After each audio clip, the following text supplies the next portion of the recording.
Hello friends, ધોરણ 10 વિષય વિજ્ઞાન ચેપ્ટર નંબર 16 છે આપણું નૈસર્ગિક સ્ત્રોતોનું ટકાઉ પ્રબંધન. નૈસર્ગિક સ્ત્રોત આ વિશે તમે જાણો છો, કારણ કે ધોરણ 9ની અંદર તમે નૈસર્ગિક સ્ત્રોતવાળું એક ચેપ્ટર ભણી ગયા. નૈસર્ગિક સ્ત્રોતો એટલે શું કે જે મનુષ્ય દ્વારા મનુષ્યના પોતાના હેતુ માટે જે બનાવાય છે અને એ જે સ્ત્રોત છે એ કુદરતી રીતે આપણને પ્રાપ્ત થાય છે. એવા સ્ત્રોતોને શું કહે છે? નૈસર્ગિક સ્ત્રોતો. જરૂરિયાત કોને છે? મનુષ્યને છે. પણ એ વસ્તુ પ્રાપ્ત ક્યાંથી થાય છે? આપણને કુદરતી રીતે પ્રાપ્ત થાય છે. તો આવા જે કુદરતી રીતે પ્રાપ્ત થતા જે સ્ત્રોતો છે એને શું કહે છે? નૈસર્ગિક સ્ત્રોતો. આપણે ધોરણ 9ની અંદર ભણ્યા હતા કે હવા છે, જમીન છે એટલે કે ભૂમિ અને જળ, આ બધી વસ્તુઓ જે છે એ કેવી છે? કુદરતી રીતે આપણને પ્રાપ્ત થાય છે. જળ, જમીન અને હવા. તો આ બધા નૈસર્ગિક સ્ત્રોતોને એની અંદર પણ એ પણ આપણે જોયું હતું કે ચક્રો હતા કેટલાક, એને એટલે પુનર્ચક્રીયકરણ જે કહેતા હતા આપણે, જેમ કે કાર્બન ચક્ર, પછી નાઇટ્રોજન ચક્ર, ઓક્સિજન ચક્ર, આ બધા ચક્રો વિશેની આપણે ચર્ચા કરી હતી કે કોઈપણ વાયુ જ્યારે બને છે એનો આપણે યુઝ કરીએ છીએ, એ પછી એ ફરી કઈ રીતે બની અને ફરીથી કઈ રીતે યુઝ થાય છે એ વિશે આપણે જોયું હતું કે પુનઃચક્રીકરણ એ થતું જ રહે છે. વારંવાર એ વસ્તુ વપરાય અને એ જ વસ્તુમાંથી બીજી વસ્તુ આપણે બનાવીએ, એને શું કહેવાય? પુનઃચક્રીકરણ. એટલે કે એ જ વસ્તુનો ઉપયોગ કર્યા બાદ પણ એ વસ્તુનો ફરી ઉપયોગ કરી શકીએ એને, એટલે કે વારંવાર એક વસ્તુનો ઉપયોગ થયા જ કરે તો એ શું કહેવાય? એક ચક્રીયકરણ, એટલે કે ચક્ર એ ફરજ જતું હોય છે. તો ધોરણ 9ની અંદર આપણે કેટલાક ચક્રો વિશે પણ ભણ્યા હતા. વાયુઓનું ખાસ કરીને આપણે જોયું હતું કે નાઇટ્રોજન ચક્ર જોયું હતું, કાર્બન ચક્ર જે છે, ઓક્સિજન ચક્ર છે. તો આ બધા ચક્રો વિશેની આપણે ચર્ચા કરી હતી ધોરણ 9ની અંદર. અહીંયા આપણે શું ભણવાનું છે? તો નૈસર્ગિક સ્ત્રોતોનું ટકાઉ પ્રબંધન. એટલે તમે જાણો છો કે દિવસે દિવસે આપણા દેશની એટલે કે વસ્તી જે છે એ વધતી જાય છે અને નૈસર્ગિક સ્ત્રોતો જે એનો મર્યાદિત જથ્થો છે એ લિમિટેડ છે, એ મર્યાદિત જ છે, પરંતુ સામે વસ્તી જે છે એ વધતી જાય છે એટલે એનો ઉપયોગ પણ શું થાય છે? ધીમે ધીમે વધે છે. એટલે કે જે સ્ત્રોતો આપણને પ્રાપ્ત થાય છે મોટાભાગે ક્યાંથી પ્રાપ્ત થાય છે? પૃથ્વી પરથી. એક જ એવો સ્ત્રોત છે જે ઉર્જા, જે આપણને પૃથ્વી બહારથી પ્રાપ્ત થાય છે. એ શું છે? ઉર્જા ક્યાંથી પ્રાપ્ત થાય છે આપણને? સૂર્ય. તો ઉર્જાનો મોટો સ્ત્રોત એ શું છે? સૂર્ય. એટલે ઉર્જા જે છે એ જ એક વસ્તુ છે કે જે આપણને પૃથ્વીની બહારથી પ્રાપ્ત થાય છે. બાકીની મોટા ભાગની વસ્તુઓ, આપણી જરૂરિયાતની બધી જ વસ્તુઓ, જેમ કે કપડાં લઈ લો, ઘરની અંદરનું ફર્નિચર લઈ લો, વાહનો લઈ લો, આપણો ખોરાક લઈ લો, આ બધી જ વસ્તુઓ જે છે એ આપણને ક્યાંથી પ્રાપ્ત થાય છે? પૃથ્વી ઉપરથી. અને એ બધો સ્ત્રોત ક્યાં છે? પૃથ્વી પર છે. અને આ સ્ત્રોત છે એ મર્યાદિત છે. મર્યાદિત સ્ત્રોતની અંદર વસ્તી જે વધી જાય છે એની અંદર એનો ઉપયોગ પણ વધુ થાય છે. તો આપણે અહીંયા જે છે એ શું સમજવાનું છે કે આ જે સ્ત્રોતોનું પ્રદૂષણ થઈ રહ્યું છે, એટલે કે એક રીતે જોઈએ કે પર્યાવરણ, તો પર્યાવરણનું જે પ્રદૂષણ થઈ રહ્યું છે એને અટકાવાય કઈ રીતે?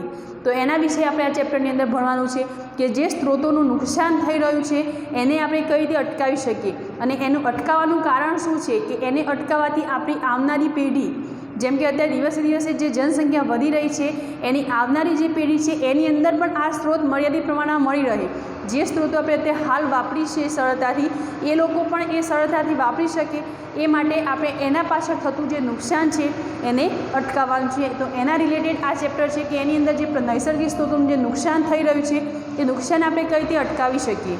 તો તમે જાણો છો 1985ની અંદર ગંગા સફાઈ યોજના, તો એ શેના માટે? તો એની અંદર જે સૂક્ષ્મ જીવો હોય છે એ રોગ ન ફેલાય, એટલે કે રોગ પ્રતિકારક શક્તિ જે આપણી ઘટવા લાગી છે, એટલે કે એ રોગ ના ફેલાય એ માટે એનું યોજના કરવામાં આવી હતી યોજના.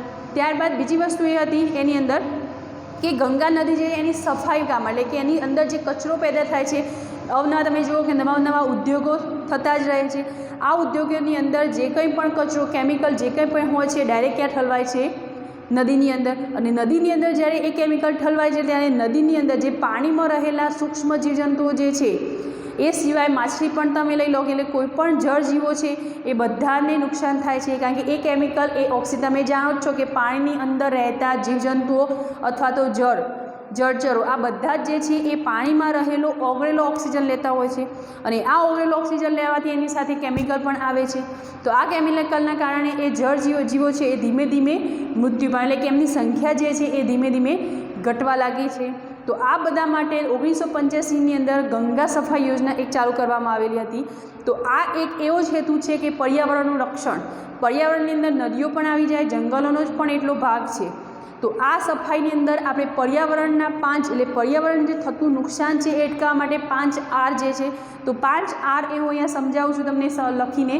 તો 5 R એ કઈ રીતે રચના છે કે 5 R દ્વારા તમે કઈ રીતે એનું રક્ષણ કરી શકો, એટલે કે તમે થતું નુકસાન કઈ રીતે અટકાવી શકો. તો આપણે જોઈએ પર્યાવરણને બચાવવા માટેના જે 5 R છે એમાં પહેલું છે રિડ્યુસ. તો રિડ્યુસનો મતલબ શું થાય છે કે ઓછો ઉપયોગ. રિડ્યુસનો મતલબ શું થાય છે? ઓછો ઉપયોગ. ઓછો ઉપયોગ એટલે કે શું કે જે નૈસર્ગિક સ્ત્રોતો છે એનો ઓછામાં ઓછો આપણે એનો ઉપયોગ કરવાનો છે. જેમ કે પાણીનો દુરુપયોગ અટકાવવાનો, પછી સૌર ઉર્જાથી ચાલતા જે સાધનો છે એનો ઉપયોગ કરવો, પછી બીજી વસ્તુ છે એલપીજીનો ઉપયોગ ઘટાડવો. આ બધી વસ્તુઓ છે જે નૈસર્ગિક સ્ત્રોતો આપણને પ્રાપ્ત થાય છે એનો ઓછામાં ઓછો આપણે ઉપયોગ કરવાનો. જો ઓછામાં ઓછો ઉપયોગ કરીશું તો એ સ્ત્રોત છે એ આપણા માટે લિમિટેડ યુઝ થવાનો, તો બાકીનો શું થવાનો? પડી રહેવાનો. તો આવનારી પેઢી માટે થોડું થોડું કરી અને ઘણો બધો એ સ્ત્રોત આપણા માટે ઊભો થઈ જશે. એટલે કે જરૂરિયાતનો જે છે જરૂરિયાત છે એટલો જ તમે એનો યુઝ કરો. જેમ કે પાણીનો બગાડ થતો હોય તો બગાડ થતો આપણે અટકાવવો જોઈએ. તો પાણીનો થતો બગાડ અટકાવવો એ શું છે? રિડ્યુસ. એટલે કે આપણે એનો ઓછામાં ઓછો ઉપયોગ કરીએ, જરૂરિયાત હોય એટલી જ વસ્તુ આપણે એની વાપરીએ. બીજું છે રિસાયકલ. તો રિસાયકલ એટલે કે પુનઃચક્રીકરણ.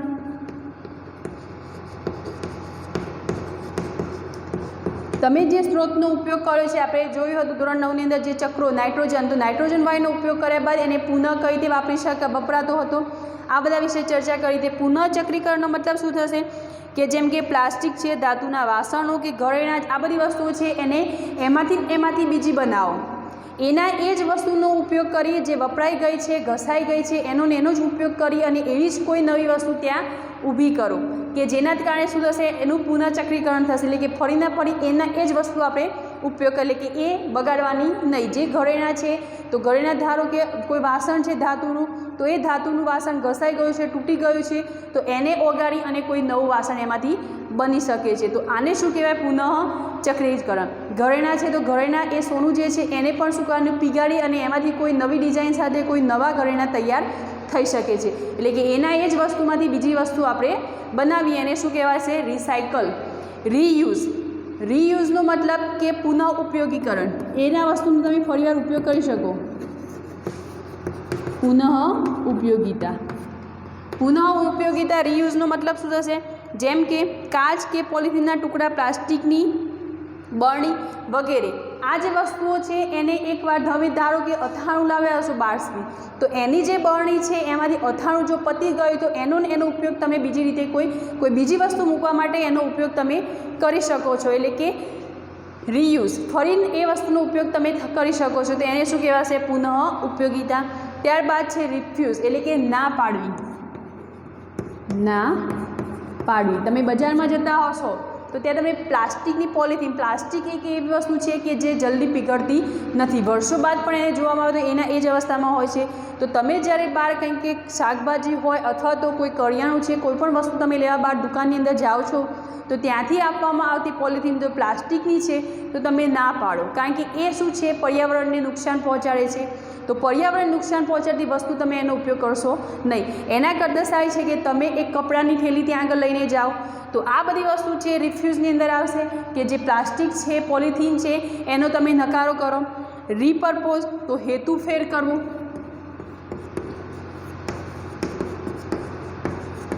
હેતુફેર કરવો તો આનો મતલબ શું છે? રીપર્પોઝ. તો તમે હમણાં મેં અથાણાની બરણીની વાત કરી, તો અથાણાની બરણી ખાલી થાય તો એની અંદર કોઈ બીજી વસ્તુ ભરી અને તમે એનો ઉપયોગ કરી શકો છો. તો એને આપણે શું કહેતા હતા? પુનઃ ઉપયોગિતા. પણ બાયચાન્સ જો એ બરણી તૂટી ગઈ છે ક્યાંકથી, તો આપણે એનો ઉપયોગ કઈ રીતે કરવાનો? તો એ બરણી જે છે એની અંદર તમે ખુલ્લી રહેવાની છે, તો એની અંદર તમે માટી નાખી અને કોઈ છોડવો રોપી શકો છો. તો આ રીતે એનો ઉપયોગ કરો તો એને શું કહેવાશે? રીપર્પોઝ. હેતુફેર કરો. પહેલાં તમે એની અંદર કંઈ વસ્તુ ભરતા હતા, હવે આપણે એની અંદર શું વાવવાનું છે? કોઈ નાનો છોડવો ઉપયોગ વાવવાનો છે. તો આ રીતે તમે એનો ઉપયોગ કરી શકો રીપર્પોઝની અંદર. તો આ જે 5 R છે એ પર્યાવરણને બચાવવા માટે કે પર્યાવરણને થતું નુકસાન જે છે એ અટકાવવા માટે જરૂરી છે. ક્લિયર થઈ ગયા? તો હવે આપણે જોઈએ કે જે સ્ત્રોતોનું વ્યવસ્થાપન શા માટે જરૂરી છે, જ્યાં સ્ત્રોતો છે એનું વ્યવસ્થાપન કઈ રીતે કરવું જોઈએ. તો પહેલાં તો આપણે સમજીએ કે નૈસર્ગિક સ્ત્રોતો કયા છે. તો નૈસર્ગિક સ્ત્રોતો તો જંગલો અને વન્યજીવન, પાણી, કોલસો અને પેટ્રોલિયમ, આ બધી જે વસ્તુઓ છે આપણે સરળતાથી પૃથ્વી પર પ્રાપ્ત છે અને મર્યાદિત માત્રામાં એ વસ્તુ આપણને મળી આવે છે. તો આ જે નૈસર્ગિક સ્ત્રોતો છે એનું વ્યવસ્થાપન એવી રીતે કરવું જોઈએ કે જેથી પર્યાવરણને નુકસાન ન પહોંચે અને એ સિવાય એનો ઉપયોગ પણ કેવો થવો જોઈએ, મર્યાદિત થવો જોઈએ. તો આપણો એ ટૉપિક હતો કે સ્ત્રોતોનું વ્યવસ્થાપન શા માટે જરૂરી છે. આ જે સ્ત્રોતો આપણને મળી રહે છે, જંગલો, વન્યજીવન, પાણી, કોલસો, પેટ્રોલિયમ, તો આ બધી વસ્તુ જે આપણને મળી રહે છે એનું વ્યવસ્થાપન શા માટે જરૂરી છે, એનું વ્યવસ્થાપન કેમ કરવું જોઈએ. તો એના માટેના રીઝન છે, પહેલું છે પૃથ્વી પર નૈસર્ગિક સ્ત્રોતો મર્યાદિત છે. હમણાં જ આપણે સમજાય કે આ જે માત્રા મળી રહી છે આપણી પૃથ્વી પર એ મર્યાદિત માત્રામાં આપણને મળી રહ્યા છે આ સ્ત્રોતો. તો એ બીજી વસ્તુ છે, વસ્તી વધારાને કારણે વિવિધ નૈસર્ગિક સ્ત્રોતોની માંગ ખૂબ જ વધતી જાય છે. દિવસે દિવસે વસ્તીનો વધારો થતો જાય છે અને વસ્તીનો વધારો થાય એટલે સામે આ નૈસર્ગિક સ્ત્રોતોની માંગ પણ કેવી થવાની, વધુ ને વધુ થવાની. પણ એ કેવી માત્રા છે, મર્યાદિત માત્રા છે. તો આ જે સ્ત્રોત છે, નૈસર્ગિક સ્ત્રોતોનું વ્યવસ્થાપન કરવાથી ભવિષ્યની પેઢીઓ સુધી આ સ્ત્રોત પ્રાપ્ત થાય છે. દિવસે દિવસે વધતી જાય છે અને આ સ્ત્રોત આપણા જોડે મર્યાદિત માત્રામાં છે. જો એનો ઉપયોગ આપણે વિચારી અને સમજીને કરતા હોય તો એનો જથ્થો જે છે એ થોડો ઘણો પણ બચવાનો, અને બચશે એટલે ધીમે ધીમે ભેગો કરીએ તો ભવિષ્યમાં આવનારી પેઢીને જેમ અત્યારે આપણે સરળતાથી વસ્તુને મેળવી શકીએ છીએ એ રીતે ભવિષ્યની પેઢી જે છે એ પણ એ સ્ત્રોતો સરળતાથી એમને પ્રાપ્ત થાય. એટલા માટે એનું વ્યવસ્થાપન જરૂરી છે. વ્યવસ્થાપન કરવાથી એ વસ્તુનો સ્ત્રોત જે સ્ત્રોત છે એની માત્રા આપણે મર્યાદિત રીતે ઉપયોગ કરતા હોઈએ છીએ, અને ઉપયોગ કરવાથી એમાંથી જે માત્રા વધવાની, જેનો ઉપયોગ આપણે લિમિટેડ કર્યો છે, તો એ માત્રા ભવિષ્યમાં આવનારી પેઢીઓને ઉપયોગમાં થશે. બીજી વસ્તુ છે કે આ સ્ત્રોતોનું વ્યવસ્થાપન જે આપણે કર્યું એનું વિતરણ સમાજના બધા વર્ગોમાં સમાન રીતે થવું જોઈએ, કોઈ ઊંચ નીચ વિના. આ જે સ્ત્રોતોનું વ્યવસ્થાપન છે એ દરેક વ્યક્તિ એ વ્યવસ્થાપન સારી રીતે સમજે કે દરેક વ્યક્તિ જે વસ્તુનો ઉપયોગ કરે છે એ ઉપયોગ મર્યાદિત માત્રામાં જ કરે, જેટલો જરૂર છે એટલો એનો ઉપયોગ કરવાનો છે, વધારાનો કોઈ વ્યય કરવાનો નથી. તો આ જે સ્ત્રોતોનું વ્યવસ્થાપન વિતરણ સમાજના દરેક વર્ગો માટે કેવું થવું જોઈએ, સમાન થવું જોઈએ. બીજી વસ્તુ, સ્ત્રોત મેળવતી વખતે અથવા તેના ઉપયોગ સમયે પર્યાવરણને કોઈ નુકસાન પહોંચવું જોઈએ નહીં. આ સ્ત્રોતો જે છે એનો જ્યારે તમે ઉપયોગ કરો છો અથવા તો એનો જ્યારે તમે સ્ત્રોત મેળવો છો તો એ સમયે પર્યાવરણ જે છે એને કોઈ નુકસાન પહોંચવું જોઈએ નહીં. જેમ કે જંગલની અંદર કોઈ વૃક્ષ છે એને તમે કાપો છો તો એવું ન થવું જોઈએ કે વૃક્ષ કાયમ માટે એનો નાશ થઈ જાય. એનો ઉપયોગ જેમ કે બળતણ તરીકે ઉપયોગ થતો હોય તો તેની ડાળખીઓ કાપવામાં આવે તો એ વૃક્ષ એમને એમ રહે છે અને ડાળખીઓ ફરી નવી ઉગી જાય છે. પણ જો એ વૃક્ષ આખું કાપી નાખવામાં આવે તો ફરીવાર એ વૃક્ષને નુકસાન કે ફરીવાર એ ઉગી શકે નહીં, એવી કન્ડિશનો ત્યાં પેદા થવી જોઈએ નહીં. તમે જે સ્ત્રોત છે તમને મળે છે જંગલ અને વન્યજીવન, તો એનો ઉપયોગ તમે એવી રીતે કરો કે જે ફરીથી બની શકે. તમે એની ડાળીઓ કાપશો તો ફરી એ ડાળીઓ આવવાની જ છે, પણ જો આખું ઝાડ કાપી નાખવામાં આવે તો ફરી એ ઝાડ ઊભું થવાનું નથી. એના માટે ઘણો સમય લાગતો હોય છે. માટે પર્યાવરણને નુકસાન ન પહોંચે એ રીતે આપણે એ સ્ત્રોતનો ઉપયોગ કરવાનો છે. ક્લિયર? તો હવે આપણે જોઈએ જંગલો અને વન્યજીવન વિશેની ચર્ચા કરીએ. જોઈએ આપણે જંગલો અને વન્યજીવો. હવે જે વન સંરક્ષણ છે, વન સંરક્ષણ એની સાથે સંકળાયેલી વ્યક્તિઓ કઈ છે જંગલોની અંદર, તો એમાં છે જંગલની અંદર તેમજ નજીક રહેતા લોકો. જંગલની અંદર જે રહે છે અથવા તો જંગલની આજુબાજુમાં જે રહે છે એ લોકો છે. બીજું છે સરકારનો વન વિભાગ છે, ઉદ્યોગપતિઓ અને વન્યજીવન. આ ચાર વસ્તુઓ જે છે વન સંરક્ષણ સાથે સંકળાયેલી વ્યક્તિઓ છે, એટલે એનું સંરક્ષણ માટે સંકળાયેલ છે. તો જંગલની અંદર તેમજ નજીક રહેતા લોકો શું કરે છે, તો તેઓ પોતાની અનેક જરૂરિયાતો માટે જંગલ પર આધારિત હોય છે. જેમ કે એ ઝૂંપડપટ્ટી બનાવી હોય તો ઝૂંપડપટ્ટી બનાવવા માટે પણ કેટલાક લાકડાનો ઉપયોગ થતો હોય છે, તો એ શું કરશે, ઝાડને કાપી અને એને પોતાની ઝૂંપડપટ્ટી બનાવવા માટે ઉપયોગ કરશે. એ સિવાય પોતાનો ખોરાક જ્યારે બનાવવો હોય ત્યારે પણ એ બળતણ તરીકે લાકડાનો જ ઉપયોગ કરવાના છે. જંગલમાં તો કંઈ ગેસ આવવાનો નથી, તો શું કરશે, એ લાકડાનો બળતણ તરીકે ઉપયોગ કરશે. એટલે એ મોટા ભાગે શું હોય છે, જંગલો પર આધારિત રહેતા હોય છે. બીજું છે સરકારનો વન વિભાગ, તો એ જંગલોનું નિયંત્રણ કરે છે. જે જંગલો છે એનું સંરક્ષણ પૂરું પાડે છે. જંગલોમાંથી પ્રાપ્ત સ્ત્રોતોનું નિયંત્રણ કરે છે. જંગલની અંદરથી જે સ્ત્રોતો આપણને પ્રાપ્ત થાય છે એનું નિયંત્રણ કોણ કરે છે, સરકારનો વન વિભાગ. અને એ સિવાય જંગલો પાસે જે જંગલોનું પણ શું કરવાનું, એ નિયંત્રણ, અને એમાંથી પ્રાપ્ત જે સ્ત્રોતો છે એનું પણ શું કરે છે, એ નિયંત્રણ કરે છે.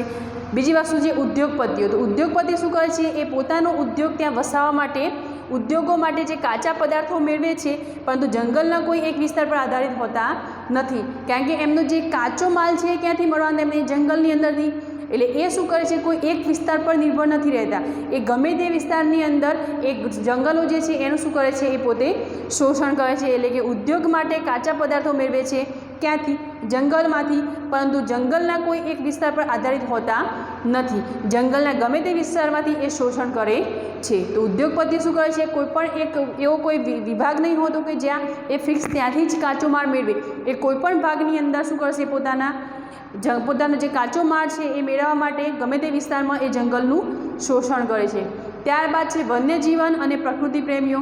તો એ શું કરે છે, તો તેઓ પ્રકૃતિનું તેની મૂળભૂત અવસ્થામાં સંરક્ષણ અને જાળવણી છે. એટલે સાચી દિશામાં એ લોકો પ્રકૃતિ જે છે એનું સંરક્ષણ કરતા હોય છે, કારણ કે પ્રકૃતિ પ્રેમીઓ એટલે એના પ્રત્યે એમને પ્રેમ છે, ભાવ છે, માટે એ જંગલોને સમજે છે અને એ શું કરે છે, પ્રકૃતિની તેની મૂળભૂત અવસ્થામાં સંરક્ષણ અને જાળવણી છે, એટલે કે એને પોતે જાળવે છે, એને નુકસાન ન પહોંચે એ માટે આ વન્યજીવન અને પ્રકૃતિ પ્રેમીઓ જે છે એ સંરક્ષણ કરતા હોય છે. ક્લિયર? તો આને આપણે થોડું ડીપમાં સમજીએ કે જંગલની અંદર રહેતા લોકો છે એ કઈ રીતે એનો ઉપયોગ કરે છે, સરકારનો વન વિભાગ છે એ કઈ રીતે એનું નિયંત્રણ કરે છે, ઉદ્યોગપતિઓ કઈ રીતે જંગલોનું શોષણ કરે છે અને વન્યજીવન પ્રકૃતિ પ્રેમીઓ કઈ રીતે સંરક્ષણ અને જે જંગલો છે એની જાળવણી કરે છે. તો જોઈએ આપણે જંગલો અને વન્યજીવનની અંદર પહેલાં જે બે ટોપિક હતા, જંગલની અંદર અને નજીક રહેતા લોકો અને સરકારી વન વિભાગ, તો એની ચર્ચા કરીએ આપણે. તો જંગલની અંદર નજીક રહેતા લોકો શું કરે છે, તો જીવનની વિવિધ જરૂરિયાત માટે જંગલની વસ્તુઓ પર આધારિત હોય છે. એ લોકો શું કરે છે કે એમની પોતાની જરૂરિયાતો માટે એ જંગલો પર આધાર રાખતા હોય છે. તેઓ મોટી માત્રામાં બળતણના લાકડા, નાની લાકડીઓ તેમજ છાપરાની જરૂરિયાત હોય છે. એમને રહેવા માટે છાપરાની જરૂરિયાત હોય છે, ખોરાક માટે બળતણના લાકડા તેમજ નાની લાકડીઓ, આ બધી વસ્તુની એમને શું હોય છે, જરૂરિયાત હોય છે. તેઓ મોટે ભાગે ફળો, કવચવાળા ફળ, ચારો એટલે કે તે જંગલની અંદર પશુઓ પાળતા હોય તો પશુઓ માટેનો ચારો હોય, ઔષધિઓ વગેરે એકત્ર કરવામાં શું હોય છે, એ પોતે વ્યસ્ત હોય છે. તો આમ સ્થાનિક લોકોની આ પ્રવૃત્તિઓ જે આ બધી પ્રવૃત્તિઓ હતી, પોતે ઔષધિઓ, ફળો આ બધું એકઠું કરવા માટે એ પોતે વ્યસ્ત રહેતા હોય છે. એ સિવાય બળતણના પોતાના ઝૂંપડા, છાપરા બનાવવા માટે શું કરે છે, એ બળતણ તરીકે લાકડાનો ઉપયોગ કરતા હોય છે, નાની લાકડીઓ એકઠી કરે છે. તો આ બધી પ્રવૃત્તિઓના કારણે શું હોય છે, જંગલને કોઈ નુકસાન પહોંચતું નથી. હમણાં જેમ કહ્યું એ ડાળખીઓ કાપી અને એનાથી પોતાને બળતણ તરીકે ઉપયોગ કરશે, એટલે ઝાડ તો એમને ઊભું જ છે, એટલે પર્યાવરણને કોઈ નુકસાન પહોંચતું નથી. એ ઉપયોગ કરે છે, જે જંગલનો સ્ત્રોત છે એનો ઉપયોગ કરે છે, પણ ઉપયોગની સાથે એ કોઈ નુકસાન પહોંચાડતા નથી. હવે એ તે સરકારી વન વિભાગ. તો સરકારી વન વિભાગ સ્વતંત્ર ભારતમાં જ્યારે અંગ્રેજો પાસેથી વહીવટ મેળવ્યો ત્યારે અંગ્રેજો અને ત્યારબાદ સરકારી વન વિભાગ જે હતો એને સ્થાનિક લોકોની જરૂરિયાતને ઉપેક્ષા કરી અને જંગલના મોટા વિસ્તારમાં એક જ પ્રકારના વૃક્ષો, પાઇન, શાક કે નીલગિરીનું વાવેતર કર્યું. એમને શું કર્યું, જ્યારે અંગ્રેજો સ્વતંત્ર ભારત આપણું થયું ત્યારે સરકારી વન વિભાગ હતો, એમને પોતે જ્યારે વહીવટ સંભાળ્યો ત્યારે એમને શું કર્યું કે સરકારી જે વન વિભાગ સ્થાનિક લોકોની જરૂરિયાતની ઉપેક્ષા કરી અને જંગલનો જે મોટાભાગનો વિસ્તાર હતો ત્યાં એક જ પ્રકારના બધા જ વૃક્ષો કેવા હોય, એક જ પ્રકારના હોય, જેમ કે સાગનું વૃક્ષ તો બધા જ સાગના, નીલગિરી તો બધા જ નીલગિરીના વૃક્ષ, એટલે બધા જ એક જ પ્રકારના વૃક્ષો ઊભું કરવાનું નક્કી કર્યું. એટલે એ પ્રકારનું એમને વાવેતર કર્યું. હવે એમને શું કર્યું, એ ઊભું કરવા માટે જે વૃક્ષોના ઉછેર માટે સમગ્ર વિસ્તારમાં અન્ય વનસ્પતિ જે આજુબાજુ અન્ય વનસ્પતિ જે ઉગેલી હતી એને દૂર કરી. હવે એ દૂર કરી એમને પોતાના જે એક જ પ્રકારના વૃક્ષો છે એ ઉગાડવા માટે એને અન્ય વનસ્પતિને દૂર કરી. તેથી આવા વિસ્તારોની જૈવ વિવિધતા મોટા પાયે નુકસાન થયું. જૈવ વિવિધતા એટલે શું કે કોઈ વિસ્તારમાં મળી આવતા વિવિધ જાતિના સજીવ સ્વરૂપો અને તેમની સંખ્યા, કોઈ વિસ્તાર છે ત્યાંથી એ મળી આવતા જીવસજીવો જે છે એ અથવા તો તેની સંખ્યા, તો એને શું કહે છે, જૈવ વિવિધતા. તો એને શું થયું, મોટાભાગે નુકસાન થયું, મોટાભાગે એમાં નુકસાન થયું. એટલે આ વાવેતરથી શું થયું, તો કેટલાક ઉદ્યોગોને લાભ મળ્યો અને કેટલાક ઉદ્યોગોએ જ્યારે એનો લાભ લીધો ત્યારે સરકારને એક પ્રકારની ઇન્કમ શરૂ થઈ ગઈ. એટલે સરકારી વન વિભાગ માટે આવકનો મુખ્ય સ્ત્રોત એ બની ગયું. ક્લિયર થયું? તો આ હતું સરકારી વન વિભાગ અને જંગલની અંદર અને નજીક રહેતા લોકો કઈ રીતે વન સંરક્ષણ કરે છે એ વિશેની. નેક્સ્ટ હવે આપણે જોઈએ ઉદ્યોગપતિઓની વાત. જોઈએ આપણે ઉદ્યોગપતિઓ. તો જે જંગલોને શું કરે છે, પોતાની ફેક્ટરીઓ માટે માત્ર કાચા માલનો સ્ત્રોત ગણે છે. ઉદ્યોગપતિઓ શું સમજે છે કે જે જંગલોમાંથી મળતો કાચો માલ છે એ ફેક્ટરીઓ માટે જરૂરી છે, એ જંગલોનું રક્ષણ કરવા માટે નથી, પરંતુ એ ફેક્ટરીઓ માટે જે કાચો માલ મળે છે એનો જ સ્ત્રોત માત્ર એ સમજે છે. તેમની આવી પ્રવૃત્તિઓ જંગલની જૈવ વિવિધતાને ખૂબ જ સહન કરવી પડે છે. એ શું કરે છે? કાચો માલ ખાલી મેળવે છે, જંગલોનું રક્ષણ કરતા નથી. એનું જે સંરક્ષણ કરવું જોઈએ એની અંદર એમનો કોઈ ફાળો નથી. એ માત્ર જે પોતાની ફેક્ટરીની અંદર જે કાચો માલ જરૂરી છે એ ખાલી એમાંથી પ્રાપ્ત કરે છે અને આ રીતે એનું શોષણ કરતા હોય છે જંગલોનું. તેમને જંગલોની જાળવણી કે આસપાસના વિસ્તારોમાં ઊભી થતી પર્યાવરણીય સમસ્યાઓ સાથે કોઈ નિસ્બત નથી.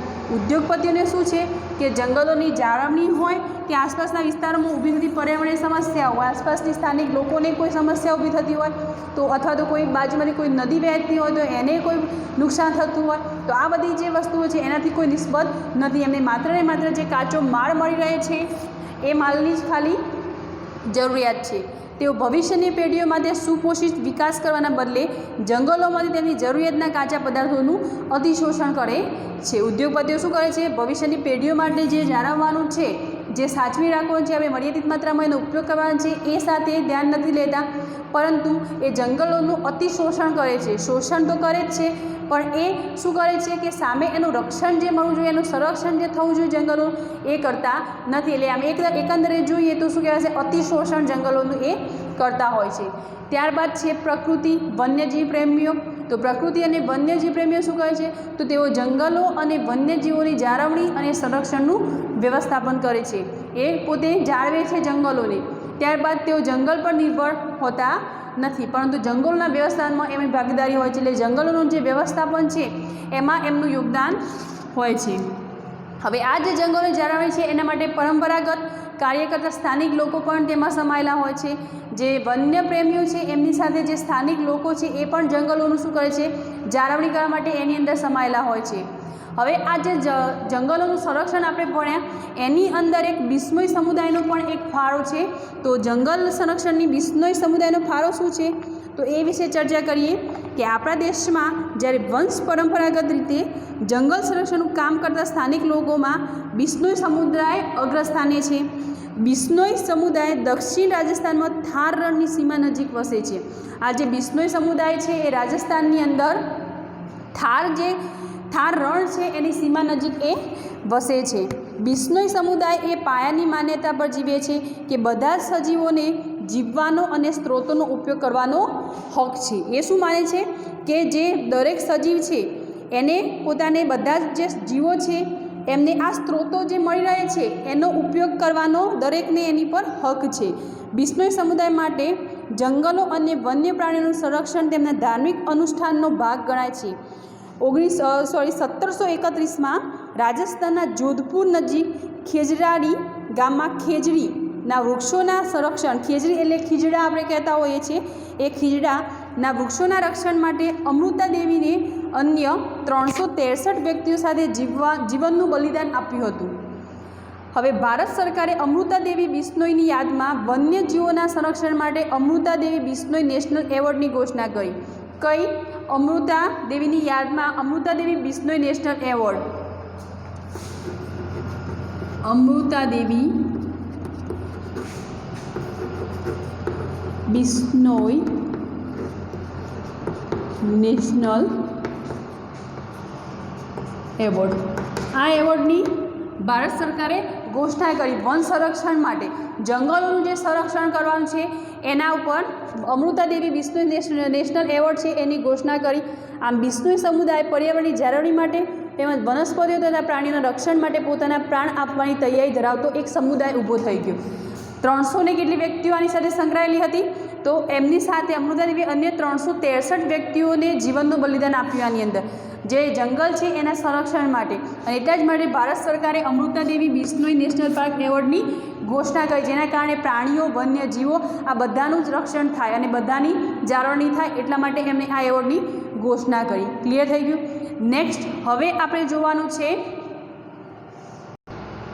જંગલોનું વ્યવસ્થાપન એટલે કે એનું પ્રબંધન. જંગલોનું વ્યવસ્થાપન, આની સાથે એક સ્ટોરી વ્યવસ્થાપન સંકળાયેલી છે. એ સ્ટોરી આપણે જોવાની છે ખાલી કે જંગલોનું વ્યવસ્થાપન માટે એક ચિપકો આંદોલન થયેલું એ સમયે. તો આ ચિપકો આંદોલન જે છે એ કેમ ઊભું થયું? તો એના માટે એક એવી વાર્તા હતી કે જેના દ્વારા આ ચિપકો આંદોલન છે એની અંદર ઊભું થયેલું. તો ચિપકો આંદોલન જે છે એ વૃક્ષોને ભેટવાની ચળવળ તરીકે પણ ઓળખાય છે. ચિપકો આંદોલન જે છે એ વૃક્ષોને ભેટવાની ચળવળ તરીકે પણ ઓળખાય છે. ચિપકો આંદોલન વૃક્ષોનું જે વ્યવસ્થાપન છે એની સાથે સંકળાયેલું છે આ ચિપકો આંદોલન. હવે જે આ ચિપકો આંદોલન છે એ વૃક્ષોની ભેટવાની ચળવળ તરીકે પણ ઓળખાય છે. આ આંદોલન જે છે એ 1970ના શરૂઆતના દશકામાં હિમાલયની ઊંચી પર્વતીય શૃંખલાના ગઢવાલના રેની ગામના લોકો દ્વારા શરૂ કરાયું હતું. બુકની અંદર તમને આપેલી છે આ સ્ટોરી. ચિપકો આંદોલન સ્થાનિક નિવાસીઓને જંગલોથી દૂર કરવાની નીતિના પરિણામે શરૂ થયું હતું. ચિપકો આંદોલન શેના માટે શરૂ થયું હતું? તો સ્થાનિક નિવાસીઓને જંગલોથી દૂર કરવાની નીતિના પરિણામે શરૂ થયું હતું. ગામની નજીક જંગલ વિસ્તારના વૃક્ષોના માલિકોએ વૃક્ષો કાપવાનો અધિકાર કોન્ટ્રાક્ટરને આપ્યો હતો. તેથી સ્થાનિક લોકો અને કોન્ટ્રાક્ટર વચ્ચે ઘર્ષણ અને વિવાદ સર્જાતા હતા.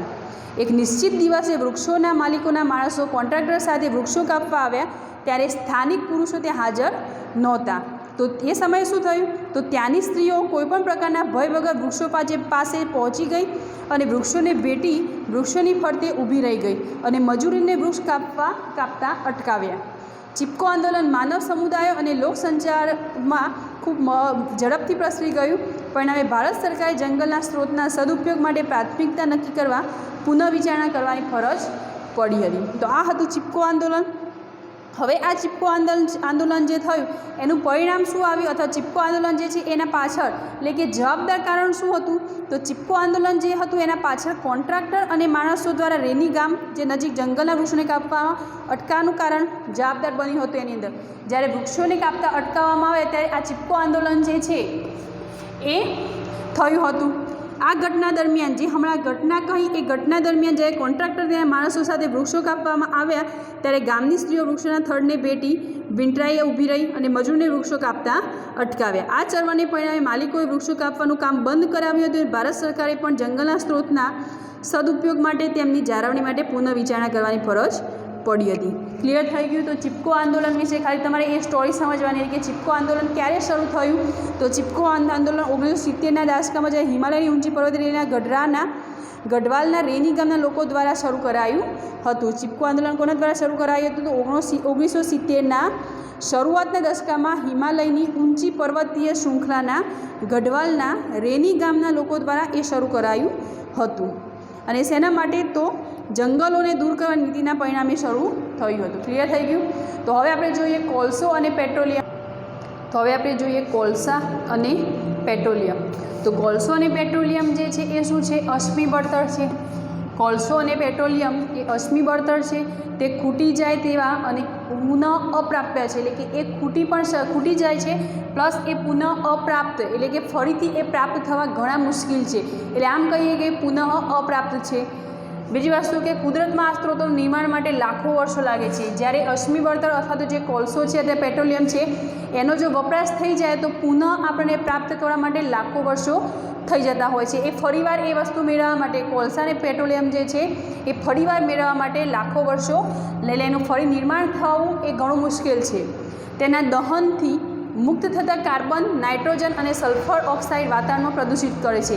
જ્યારે કોલસો અથવા પેટ્રોલિયમ જે છે એનું દહન કરવામાં આવે એટલે કે એને જ્યારે સળગાવવામાં આવે ત્યારે વાતાવરણમાં રહેતા કાર્બન, નાઇટ્રોજન અને સલ્ફરના ઓક્સાઇડ વાતાવરણને શું કરે છે?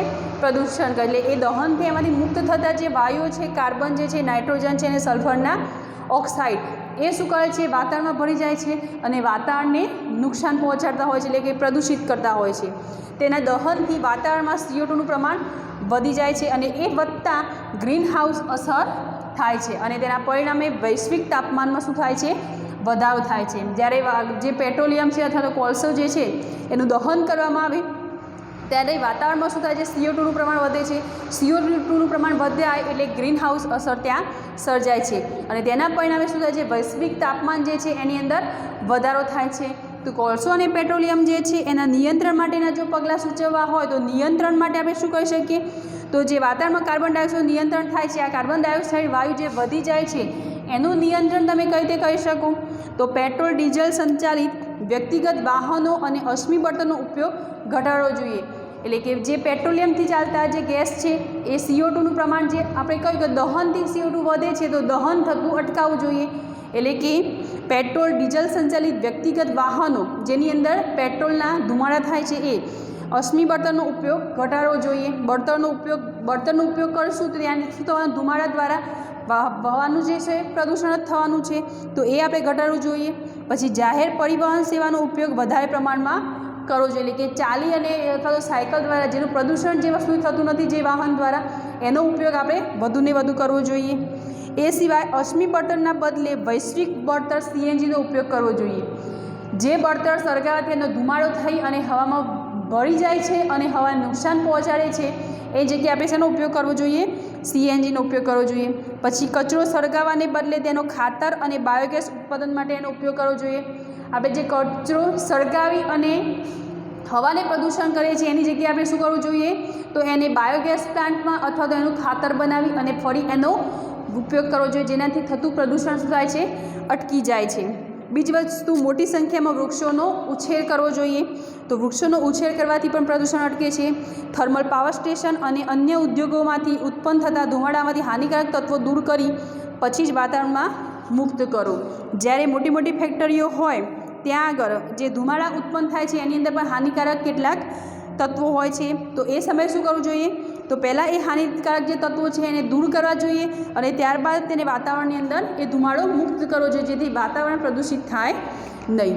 હવે જે આ કે કોલસો અને પેટ્રોલિયમ છે એની અંદર તો વ્યક્તિગત વાહનના બદલે આપણે જાહેર પરિવહન સેવાનો ઉપયોગ કરવાનો, બલ્બના બદલે CFLનો ઉપયોગ કરવો, સોલર વોટર હીટરનો ઉપયોગ કરો, નજીકના સ્થળે જેવા વાહનના ઉપયોગને બદલે પગપાળા જવું અથવા સાયકલનો ઉપયોગ કરો।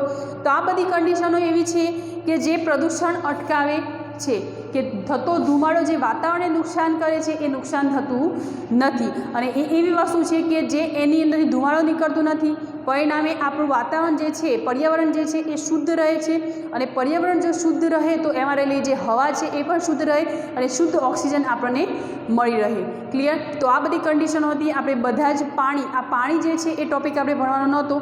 બે ટોપિક હતા, જંગલો અને વન્યજીવો, અને બીજો હતો કોલસો અને પેટ્રોલિયમ। તો આ બે જ ટોપિક આપણે ચેપ્ટરની અંદર ભણવાના હતા। તો અહીંયા આપણું આ પ્રકરણ છે એ પૂર્ણ થાય છે। નેક્સ્ટ વિડીયોની અંદર આપણે નવું ચેપ્ટર જોઈશું। Thank you.